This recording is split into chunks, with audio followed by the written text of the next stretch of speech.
नमस्कार, दिन भर की हाइलाइट्स को लेकर हाजिर है सुजस आवाज राजस्थान। सुजस पॉडकास्ट में मेधा से आप सुन रहे हैं प्रदेश के मुख्य समाचार। नजर सबसे पहले आज की सुर्खियों पर। वंदे मातरम के 150 वर्ष पर राज्य स्तरीय कार्यक्रम आयोजित। मुख्यमंत्री भजनलाल शर्मा ने कहा, वंदे मातरम हमारी सामूहिक चेतना, आत्मा की पुकार और मातृभूमि के प्रति अनंत श्रद्धा का प्रतीक। मुख्य सचिव सुधांश पंत की जनसंपर्क सेवा के अधिकारियों के साथ वीडियो कॉन्फ्रेंसिंग। कहा, जनता को समय पर सही और सरल भाषा में मिले सूचना।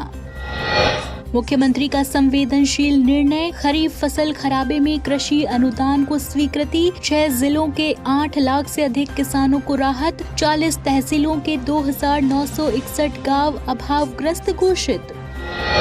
राज्य में विशेष गहन पुनरीक्षण कार्यक्रम के तहत अब तक 70 लाख से अधिक गणना प्रपत्र वितरित। चित्तौड़गढ़, बाड़मेर और अलवर जिले वितरण में रहे अग्रणी। और अब सुनिए समाचार विस्तार से।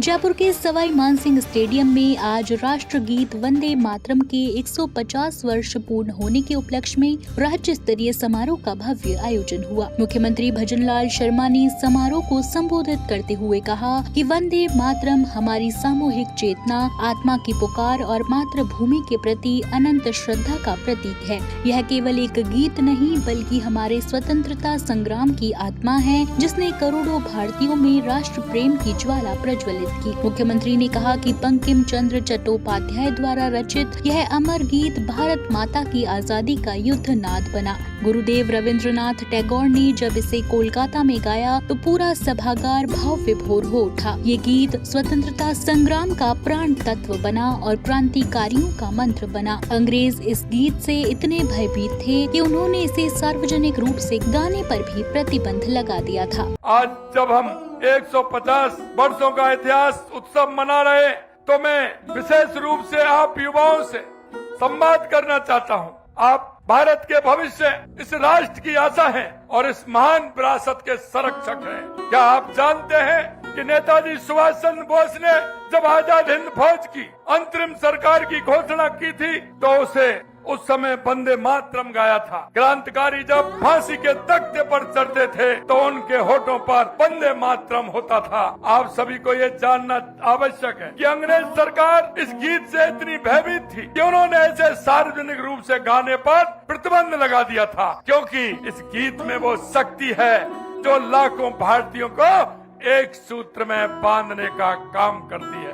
इस गीत में वो ऊर्जा भी है जो गुलामी की जंजीरों को तोड़ने के लिए राष्ट्र भक्तों को आत्मशक्ति देती है। वंदे मातरम केवल राजनीतिक नारा नहीं है बल्कि एक आध्यात्मिक शक्ति है, हमारी सामूहिक चेतना को जागृत करने की क्षमता रखती है। मुख्यमंत्री भजनलाल शर्मा ने युवाओं से आह्वान किया कि वे वंदे मातरम के इतिहास को जानें, इसके हर शब्द का अर्थ समझें और इसे जीवन में उतारें। उन्होंने कहा कि केवल नारे लगाना पर्याप्त नहीं, राष्ट्र प्रेम को कर्म में बदलना होगा। ईमानदारी से कर्तव्यों का पालन कर देश को आगे बढ़ाना ही सच्ची देशभक्ति है। उन्होंने कहा कि आज सोशल मीडिया पर विदेशी संस्कृति का प्रभाव पड़ रहा है, पर हमें अपनी जड़ों और परंपरा से जुड़े रहना चाहिए। राज्य सरकार युवाओं में देशभक्ति की भावना जगाने के लिए हर स्तर पर प्रयास करेगी, ताकि हर विद्यालय और कॉलेज में वंदे मातरम का अर्थ और उसका इतिहास समझाया जा सके। देश के यशस्वी प्रधानमंत्री नरेंद्र मोदी जी के नेतृत्व में हम हर क्षेत्र में काम कर रहे हैं। माननीय प्रधानमंत्री जी कहते हैं, हमारा युवा, हमारी महिला, हमारा किसान, हमारा मजदूर अगर आगे आएगा तो हमारा देश विकसित देश बनेगा, हमारा राजस्थान विकसित राजस्थान बनेगा। हम उस मूल मंत्र को लेकर के आगे चल रहे हैं। मुख्यमंत्री भजनलाल शर्मा ने वंदे मातरम के 150 वर्ष पूरे होने पर SMS स्टेडियम में आयोजित प्रदर्शनी का अवलोकन किया। प्रदर्शनी में 1857 की क्रांति, स्वतंत्रता संग्राम के नायकों के योगदान और विकसित भारत से संबंधित पेंटिंग्स प्रदर्शित की गई। उन्होंने वंदे मातरम सैंड आर्ट का भी अवलोकन किया। समारोह में प्रदेश के उत्कृष्ट खिलाड़ियों को सम्मानित किया गया। वहीं गायक पीयूष पवार ने राष्ट्रभक्ति गीतों की सुरमई प्रस्तुतियाँ दी। जहाँ डाल डाल पर सोने की चिड़िया करती है बसेरा। कार्यक्रम के दौरान ड्रोन से पुष्प वर्षा की गई और लोक कलाकारों ने वाद्य यंत्रों से विशेष प्रस्तुतियां दी। आमजन, छात्र छात्राओं और कलाकारों ने एक स्वर में भारत माता की जय और वंदे मातरम के जयकारों से पूरे स्टेडियम को देशभक्ति की भावना से सराबोर कर दिया। मुख्यमंत्री ने सभी उपस्थित लोगों को आत्मनिर्भर भारत की शपथ दिलाई और जब उन्होंने आसमान में गुब्बारे छोड़े तो वातावरण राष्ट्र प्रेम की भावना से गूंज उठा।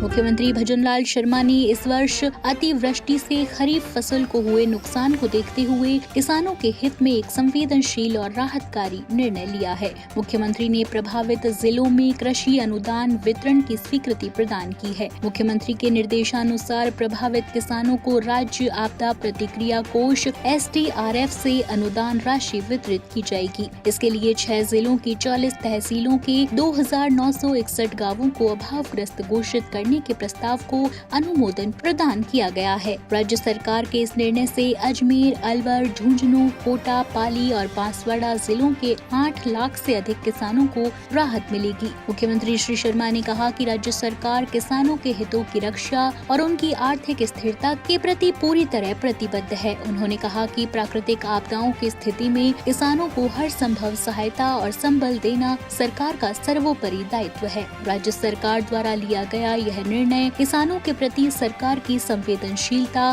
त्वरित राहत और सुशासन की नीति का प्रत्यक्ष उदाहरण है।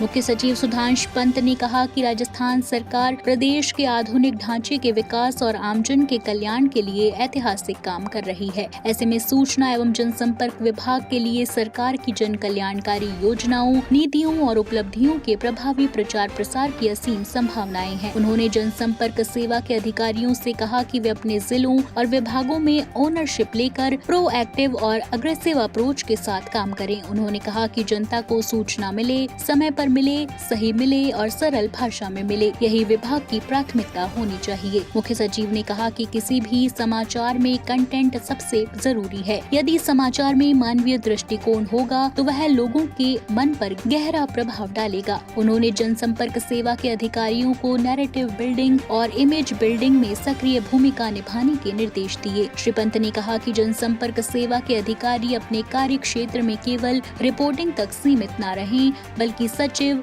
जिला कलेक्टर और मंत्रियों के सलाहकार के रूप में काम करें। उन्होंने निर्देश दिए कि गलत खबरों का फैक्ट चेक और खंडन त्वरित रूप से किया जाए ताकि आमजन तक सत्य, सटीक और सही जानकारी समय पर मिल सके।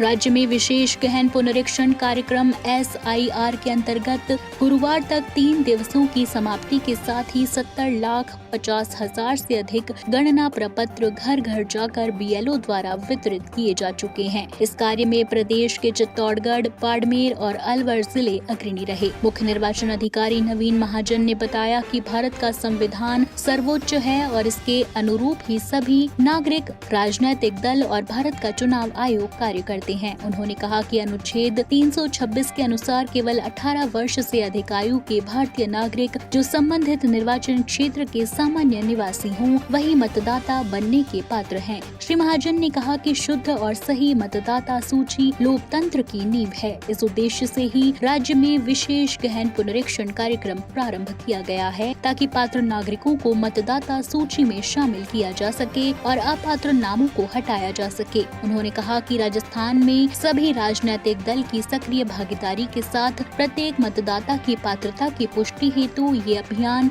सफलता के साथ चल रहा है। प्रदेश के 199 विधानसभा क्षेत्रों में कुल 52,222 BLO घर घर जाकर गणना प्रपत्र भरवाने का काम कर रहे हैं। इनकी सहायता के लिए 5,407 सुपरवाइजर तैनात किए गए हैं। इसके अतिरिक्त 1 लाख से अधिक स्वयं सेवक भी इस अभियान में सहयोग दे रहे हैं, जो विशेष रूप से वृद्ध, बीमार, दिव्यांग और अन्य कमजोर वर्गों के मतदाताओं की सहायता कर रहे हैं। श्री महाजन ने सभी पात्र मतदाताओं से आग्रह किया कि वे 4 दिसंबर 2025 तक अपनी नवीनतम रंगीन फोटो और आवश्यक जानकारी के साथ भरा हुआ गणना प्रपत्र अपने BLO को जमा कराएं ताकि राज्य में स्वच्छ और सही मतदाता सूची तैयार की जा सके। तो आज के सुजस पॉडकास्ट में इतना ही। मेधा को दीजिए इजाजत, कल फिर होगी आपसे मुलाकात। तब तक बने रहिए सुजस आवाज राजस्थान के साथ। नमस्कार।